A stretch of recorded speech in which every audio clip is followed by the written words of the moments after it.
What's up, guys? So here's my review for UFC 137, which is next Saturday. It's an awesome card because I'm a huge fan of a lot of those fighters. But first, I'll just do a quick 1 or 2 minute review of the event from yesterday. It was great. So 8 out of 12. Which is, I don't know, 66% or something. But I did not make a video of it. So I obviously didn't make a video with predictions about it because I thought that other than the main event between Cowboy and Iaquinta, the event itself was, as far as names, it was not too. I don't think people care too much for this event, put it that way. And I was pissed off about the previous event, and I didn't get to. I still, like I said, I always do my predictions, but there's gonna be every now and then that there'll be an event that I don't make a video, but you can always ask me in the comments. So 8 out of 12, and just a couple that I take a lot of pride in a way. One was Bullard by decision. He was an underdog. A lot of people thought that Juan Adams was gonna just knock him out first or second round.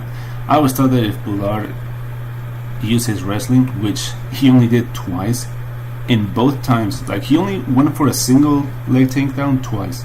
Both times he took him down. I didn't understand why he didn't use it anymore, but I thought it was going to be basically a hump fest and it was going to go to decision. Wasn't really quite like that. There was a lot of stand up, but nevertheless, Bullard by decision. And then I had Cerrone winning KO round 2. Because I didn't think Iaquinta has the style that gives Cerrone problems. I didn't think he had the stand-up, other than maybe like a puncher's chance. I thought Cerrone was better. Technique, speed, experience. Grappling, did not think Iaquinta's grappling was strong enough to out-grapple Cerrone. I don't think I've ever seen anyone do it, now that I think about it. Cardio, never seen Cerrone tired. So I was like, you know what, other than a puncher's chance, I think Cerrone has it. And he almost finished him many times. I had him KO round 2, but he won by decision. So another one that I take that I'm happy about, because a lot of people were like, oh no, Iaquinta's gonna walk through him. And I was like, you're crazy. I thought Barrial won the fight versus Sanchez. And it was just funny, because I think he's Canadian. Let's see real quick. So to me was, let's see, yeah. So I was surprised that in Canada the judges gave it to the other guy.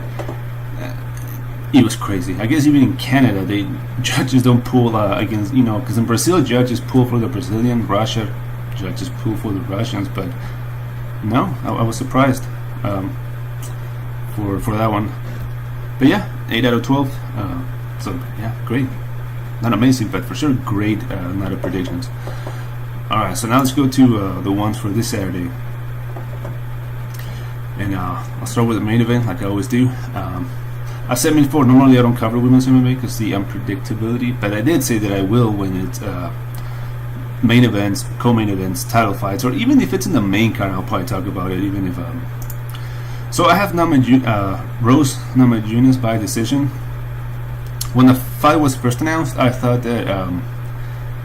I talked about this before, I always have my initial reaction, and then when I think about it, I'm like, okay. So when I first came out, I was like, oh, Andrade for sure, KO round 1, maybe round 2, which is a strong possibility. If Andrade goes and does to her what she did to Koa QX, I would not be surprised. I'll be like, yeah, that could happen, and it did happen. But what I think that I think Namajunas is going to do the approach that Joanna Jędrzejczyk did, and just be very defensive, stay on the outside, move a lot of in and out movement, and just not get into a brawl with Jessica Andrade. I think if Namajunas survives round 1 and maybe halfway through round 2, I think she'll take over, and I think she has to survive the Elder Storm. And then it'll be all her. She'll take over and pull a solid decision, maybe even a late TKO after Andrade has gassed. You can tell that as the fight goes, her punches and pressure starts to slow down. And I haven't seen that from Namajunas. She went 5 solid rounds with Jadricic last 2 times. So again, it's in Brazil. Andrade could easily drop a haymaker round 1, maybe early round 2, and finish it. But I think Rose will have a game plan to survive, weather the early storm, be smart, and eventually outpoint her into a decision. So Namajunas by decision. Then Cannonier versus Anderson Silva. I've talked about this before. I think Anderson Silva gets a lot of respect, not for his skills anymore. I mean, part of his skills because it's Anderson Silva, but I think he gets a lot of respect for the name and the legend that he is. I am convinced 100% that Israel Adesanya did not go 100% versus Silva. And I talked about it, the Adesanya that beat Brad Tavares, Derek Brunson, and Kelvin Gastelum, which is his last 3 out of his last 4 fights, the other one being Anderson Silva. And you can see a huge difference in the aggression, the striking, the desire to finish the other guy. I did not see that with Adesanya. I did not see the desire for him to try to finish Anderson Silva. And I think it was because the respect for 40-year-old legend, idol, whatever you want to call it. I think Daniel Cormier did the same thing. Anderson Silva took the fight on 1 day notice. In my opinion, Cormier did not go 100% versus Silva out of respect. So I'm thinking that Cannonier is not going to go there and respect Anderson Silva. I want to believe his words. I want to believe what he said, that he's going to go there and not respect him. And if you see his fight versus Branch, he dominated the guy, beat the crap out of him. Anderson Silva, if you look at his fight with Brunson, which was over 2 years ago, in my opinion, Brunson won that fight, and he got robbed.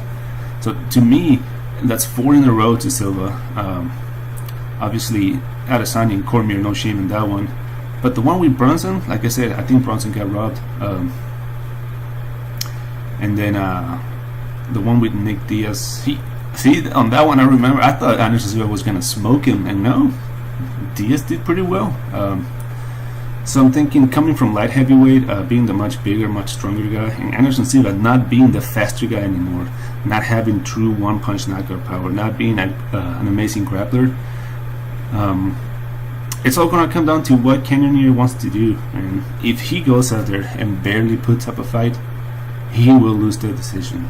Even if he wins the fight, even if the rounds are slightly better for Cannonier, the judges will give it to Anderson Silva. I hope he knows this. I hope his team knows this, and I hope he's going there with them and tell you, I want to win this, and not just give Anderson Silva the respect that he deserves. So I have Cannonier by KO TKO round 2. I think he has the power, and if he lands clean on Silva, and I believe he's going to want to, he's going to win. But big but on this one, if this goes to decision, and it was kind of like, back and forth, Silva will get the decision. Even if he doesn't deserve it, the judges will be on his side. So careful about this one. Maybe if you want to put a bet on Anderson Silva, I wouldn't call you crazy, but I think Cannonier beats him. Then Aldo versus Volkanovski. If this was a 5-round fight, I would say Volkanovski by maybe a late finish. But being 3 rounds, I have Aldo 30-27 solid decision. So Aldo in his last 2 fights. So when he fought Jeremy Stevens, I predicted, and that was actually one of the events that I picked the entire card correctly. If you want to go look at it, it's somewhere in my videos. But I had Aldo beating Stevens by decision. I didn't think he would finish in the way he did round 1. However, then I thought that he was going to lose to Moicano based on everything Moicano had done to Swanson, Calvin Kattar, the way he was lighting up Brian Ortega until he, for whatever reason, shot for the takedown. I thought that Moicano would beat Aldo, and but no, man, Aldo destroyed him. Won round 1 clean, and then finished in round 2. I think Aldo's the better striker, faster striker, better kicker. He's better than Volkanovski in everything, in my opinion, other than cardio. However, being a 3-round fight, I don't think it will be an issue. I think Aldo is more than good enough to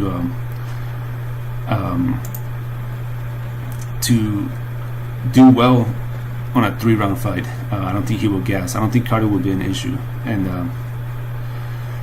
Volkanovski, Aldo cannot get taken down. Amazing, perfect takedown defense.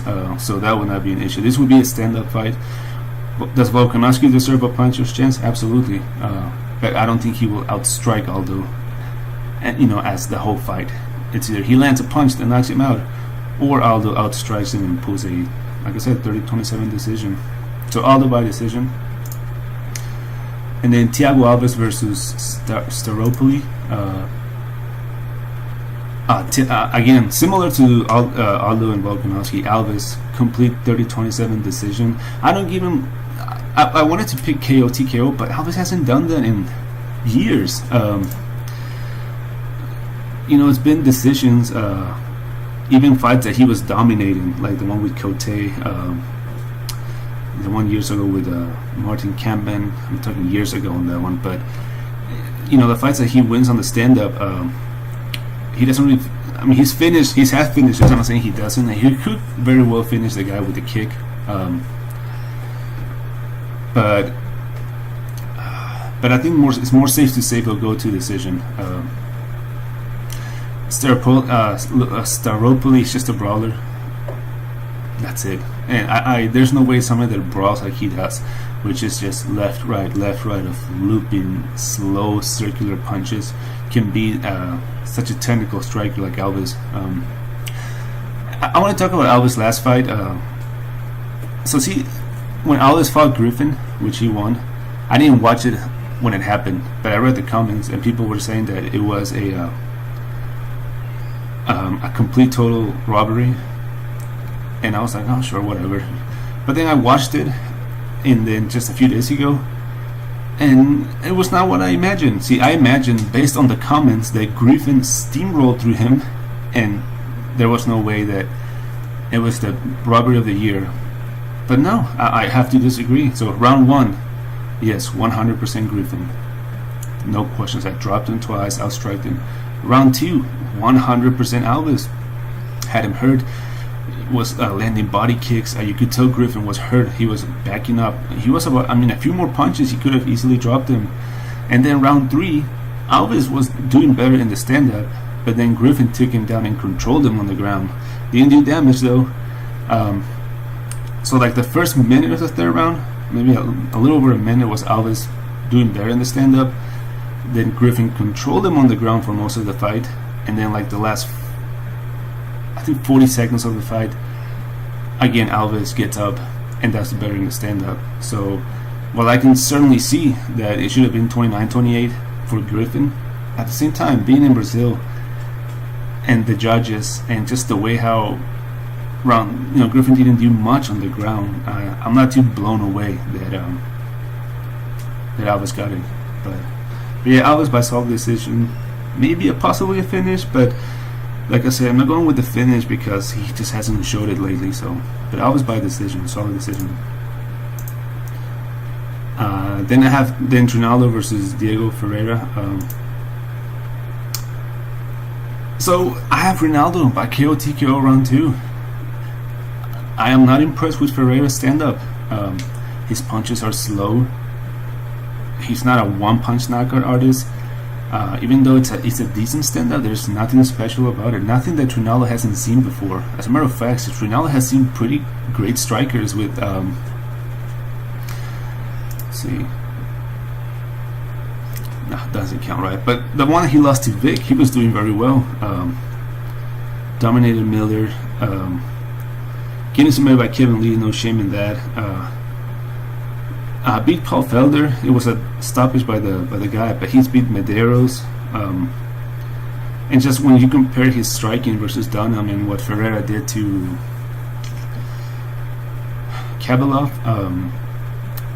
to me it's crazy that so many people are on Ferreira, especially by decision, because I just don't. Because to me, if it goes to decision, if it goes to me, Diego Ferreira should want to take this to the ground and try to submit Trinaldo. The thing is, I don't think Ferreira has the wrestling to do that. I think Fernando has a decent takedown defense, so he's going to force him to stand up. So to me, it's interesting that people think that Ferreira's going to win by decision. You know, I can understand people thinking Ferreira's going to win, but I would think submission would be the most appropriate way of thinking, because I don't think, like I said, I think Trinaldo's a better striker, the faster striker, and I think the fight's going to be on the feet. That's why I have Ronaldo. And he's an underdog, so we'll see how it goes. Then Nogueira versus Spann. I have another underdog on this one. I have Nogueira by submission round 3. Ryan Spann, I give him his well-deserved puncher's chance, but I think his I mean, you gotta remember, Nogueira has been a professional boxer, not just MMA guy, but he's competing a lot of, I mean, nothing too great, but a lot of South American boxing tournaments or whatever. And what I've seen with Spann, I don't think his striking is amazing or fast or super incredible. He has power for sure, but he's kind of slow. He has very bad cardio, and I think round 1 it's the dangerous round, like the most dangerous round for Nogueira, because if Spann lands clean, he'll knock him out. But I think if Nogueira is smart and uses his jiu-jitsu, his takedowns, and not just his hands, I hope his team tells him to use his grappling. I think Ryan Spann will get tired, and eventually Nogueira will either drop him or take him down and submit him. I think round 3, if Spann hasn't won the fight before that, he'll be drained and Nogueira will take him down and submit him. So I had Nogueira by submission. I think that's it. Oh no, I got one more, which won't be too much, but Barcelos Kyotikyo round 1. He will destroy this guy who's taking the fight on just like a couple weeks notice. This guy just has fought in Peru mostly of his life against nobodies, people that you will never heard of, local organizations in Peru. With the short notice, him being in Brazil, and the kind of striker that Barcelos is, I think Barcelos smokes him quick. KO round 1. I want to talk about quick Guida and BJ Penn because I'm not going to. Fuck that. If I say Guida, I bet. See, my instinct tells me Guida, but I'm the kind of person that if I do that, I bet BJ Penn wins. So I'm not gonna mess with that one. Y'all can go listen to someone else for that one. But here my quick summary. Namajunas by decision. I think she survives the early storm and eventually pulls a solid, maybe a late finish by decision. I have Cannonier Kyotikyo round 2. I don't think he will show the respect to Silva that Adesanya did or that Cormier did. I think he has the power, much younger, and 44 years old. If it goes to decision though, it could easily go to Anderson Silva, unfairly also. But I got Cannonier Kyotikyo round 2. But careful in this one, it's in Brazil, the judges love him, so I got Aldo by decision. I think he's better everywhere except for cardio, but being 3 rounds, I don't think cardio will be an issue. I give him a puncher's chance, but Aldo 30-27 decision. I got Alves again by solid 30-27 decision, better in everywhere than Staropoli. I got Trinaldo by KO round 2. I think he has the better stand-up, and his takedown abilities, I don't think it's good enough to take him down and submit him or keep him there, so I'll be surprised if he's able to do that. I got Trinaldo by KO round 2. Nogueira by submission round 3.